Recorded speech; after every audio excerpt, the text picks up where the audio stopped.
So it's time for us to intro our two players.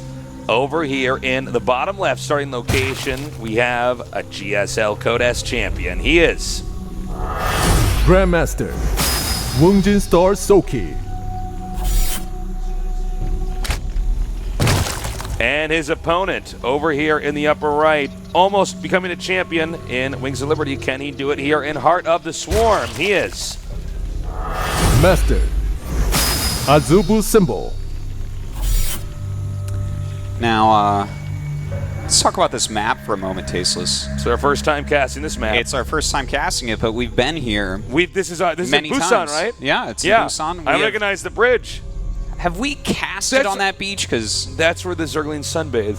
Yes, it is. We have not casted on this beach. We casted at Hyundai Beach. Yes, I know, but we've casted in Busan multiple times, so I'm trying to remember. I don't think we ever casted on this one. We've casted so much. Okay. But we've seen events here. That's how long we've been cast. Oh, my God. They even have the set. Yeah. That we cast. Well, we didn't cast. Well, no. There's been Pro League on this beach before, though. You might have casted this. Actually, no. You know what? I think we were at this beach when my leg was broken. We certainly were there when your leg was broken. Yeah, that is true. There's even a 7-Eleven here.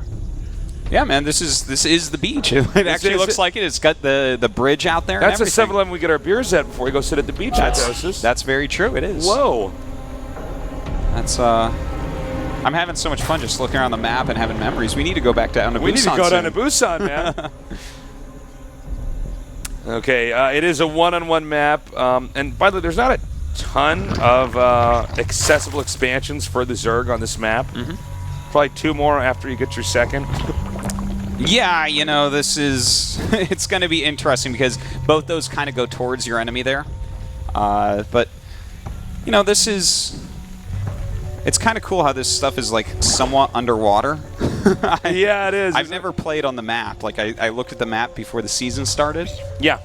But I definitely have not played on it. So it'll be fun. We'll be kind of learning this along with you guys. Yeah, and, you know, this is one of the beautiful things about StarCraft is map making. You know, you get new maps. It requires new strategies. It requires new play styles. And I love stuff like this where they're taking a real location in the world. Yeah. And adapting that to be a StarCraft map. Yeah. Well, you know, there's actually professionals over here that create maps, especially in StarCraft 1. They were professionals. I don't know the state of it right now for them because there's a lot of maps coming from all over the place. But right. You know, in fact, the best map makers are the best map makers. Like all the good maps come from the same like 4 or 5 guys in StarCraft 1. Yeah. Well, there's a real art to making a map that's not only balanced, which I think is what people almost immediately get concerned about with maps, but just as importantly is a map that is going to make for entertaining games. Yeah. Very true. Well, look at that. They can go in the water like that. I didn't know. Yeah, well, I mean, why go to the beach if you can't go in the water? I know. Yeah, look at that. Yeah. So they're going to go across this water right now. I want to see when the creek gets in the water. That's farther than you and I can run along the beach, man. They should get slowed down when they go in the water, Tasteless. Come on. All right, so we got some scouting Zerglings coming up here. Yeah, they're going right by that hotel that you and I stayed in last time we were down there. That's right. And the 2 queens, the Tasteless and Artos, is there to meet them. That's right. So no effective scouting was pulled off there. Now we have the Baneling's Nest. We don't have a ton of lings being produced right now, so we have to assume, at least for now, this Baneling's Nest is for defensive purposes only. I would say it definitely is because Sulky's also getting his lair. So, you know, just grabbing that, making sure he's not going to die right away because he is trying to get up into his mutas very, very quickly. And that doesn't surprise me at all either because, well, Sulky, he is a mutalist type of guy. Oh, absolutely. And a nice denial there. Both players essentially in the dark when it comes to what's going on inside the main bases of their opponents. You know, Link speed is done, as you can see here. Yeah, Symbol has gone up to 4 queens. He's grabbing a couple of Evos. It's not surprising in the least. Yeah. You know, this is actually just how Symbol plays. This is a typical Symbol here. A very typical Symbol. Now, Sulky, yeah, these guys both just playing their styles, which I'm very happy to see. You know, there's definitely mind gaming that goes on, but in a best of 3, you're going to have to resort to what you're good at as well, especially when you're basically 2 of the top 5-ish Zergs in the world. From what we saw in the round of 32, when it gets to best of ones, I think we have a higher chance of having a cheese in a best of 3. You could take a risk, and if it works, it pays off. If it doesn't, you still have a chance of winning. Yeah. Well, the Spire is on the way. We should be seeing if Sulky wants to take a 3rd rather quickly here. And oh my god, it's missile attacks and melee attacks being upgraded by Symbol. This is something that you never ever see. Don't ever cast. So we are all about to learn something here. This is, I think, by the way, can I point out Symbol's Overlord placement, which Legend is doing a great job of showing us now. Yeah. Now, let's say he goes for an all-out ground attack. He could drop creep from all those Overlords if he wanted to all of a sudden and catch Sulky off guard. That's very much what I think he's going to do. I don't know if that's what he's going to do because I've never seen this strategy before. No, I think you're right. He made that highway on purpose so that he can throw the creep down. But he canceled the melee attack, so it looks like he's decided that he's actually just going to go for it right away with Roaches. Not going to make a lot of Lings here. Oh, this is really cool. Okay. Yeah. He's moving out now. Now, as you can see, the speed really helping the Red Zerg army out now. A Spine Crawler on the way. We've seen him do this before. And it looks like, meanwhile, Sulky getting 8 Mutalisks. The question is, can Symbol do enough damage before the Mutalisks pop out and inevitably drive these forces away? Yeah. Well, you know, there's not that many Spines yet, but they are making.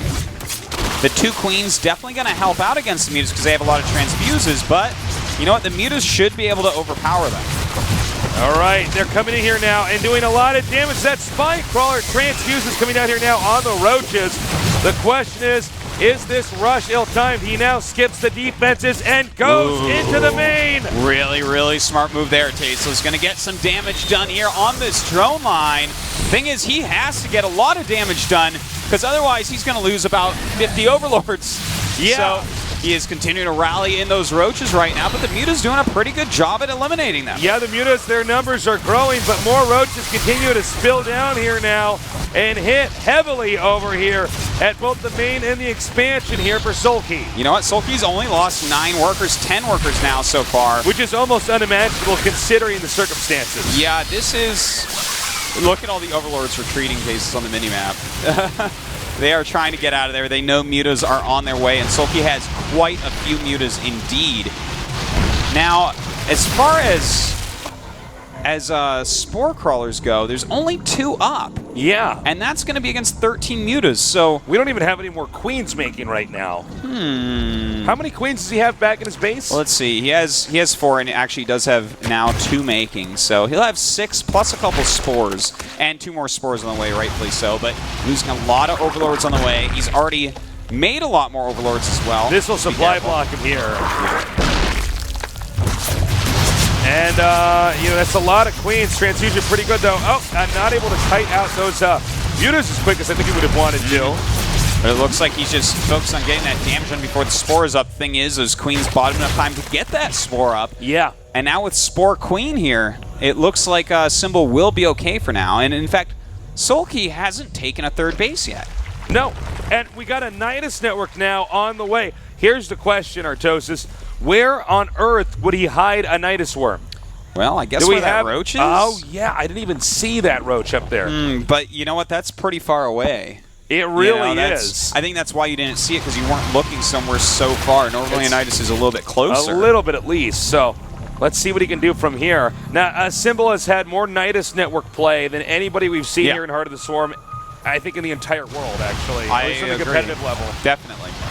There's no question on that. And the thing is, it isn't all in either. This is like, for instance, a very intelligent move. He has a lot of Queens. He's about to have 2-1 on the Queens and Roaches. Yeah. And he knows that there has to be a Roach switch happening right now. So he has enough Queens to hold off the Mutas and enough Roaches with better upgrades that he should be able to win the Roach War as well. All right.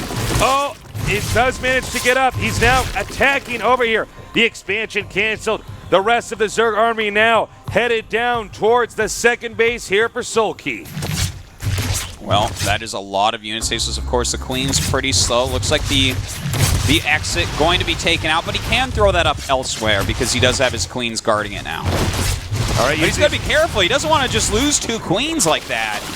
Very sloppy right there, letting those Queens go back. Also a little sloppier by Sulky for a second, attacking those Roaches, not utilizing the spine crawlers behind them. The Nidus network is done. The Queens are coming forward now. More and more roaches spill out here. Supplies right now virtually even at 122 to 121. That's right, but look at this. Sulky coming up with some lings and mutas, trying to get rid of these queens. He's at least getting rid of a decent amount of their transfusion energy. Yeah. And that's important because there's a big roach lead right now, 11 roach lead for Symbol. So he's got to weaken everything as much as he can and use his defender's advantage to live through this. He actually has enough queens that he can drive away the mutas. Now, again, if this does not work for Symbol, there's not really a plan B here that's going to be very effective. Oh, we'll see how much damage he can really get done here. Some really great SimCity here from Sulky. Yep. He's got that spine crawler on the high ground. Another one going to go join it. The Roach Warren taking up a lot of room. You'd think that that's dangerous, but to commit to attacking that means losing a lot of roaches. Yeah. The Nidus worm has been killed, but it will be remade over here in a little bit more of a secure position. Again, right now, Symbol trapping Sulky inside of his base, but Sulky with pretty solid defense, even though he's a little bit behind in supply. The question is, you know, if you hold that thought, actually, roaches again attacking in here. Now, look at the concave here for Sulky. Yeah. The spine crawler defense, all these roaches out here. It's going to be very tough for Symbol to break in there. Meanwhile, it looks like Sulky's confident enough. He can go in here and start hitting Overlords. The more Overlords he gets, the less of an army Symbol's going to have to attack with. This is two-base economy, Tasteless. You don't have a lot of minerals left over, especially when you're buying so many queens and so many roaches. And, you know, this is such an interesting game because he's kind of sitting there on a contain right now, knowing there's too much static D to attack. But, of course, Sulky had to make that to make sure he didn't die. And he's taken a third in a very funny location in that bottom right. All right, the roaches and the queens coming up here now. Is that a counter? That's a counter Nidus right there. Okay. Let's see now. It looks like Symbol's going to spill in here and try to do some more damage. The concave is superior, though, here for Sulky. Let's see if he can muscle through, though. Symbol does have a lot of transfusions on these queens. He certainly does, but with 3 spines on the high ground, notice he micros away. Those are dealing way too much damage to him. Yeah. And they are continuing to as he goes in. So it looks to me, Tasteless, like Sulky is definitely going to hold. And I love the Nidus network play here. These roaches coming here and doing so much damage over to that the main base here for Symbol. Oh, and he came in from behind with his mutas and killed the Nidus. And this means the rest of Symbol's army will be cleaned up. And that means Sulky's going to be able to take this game. Yep, this game should be over. In fact, the rest of the roaches are going to spill out through this Nidus network. And we should be seeing GG here any second as Symbol is down in the first game, but not done yet. GG, it is the best.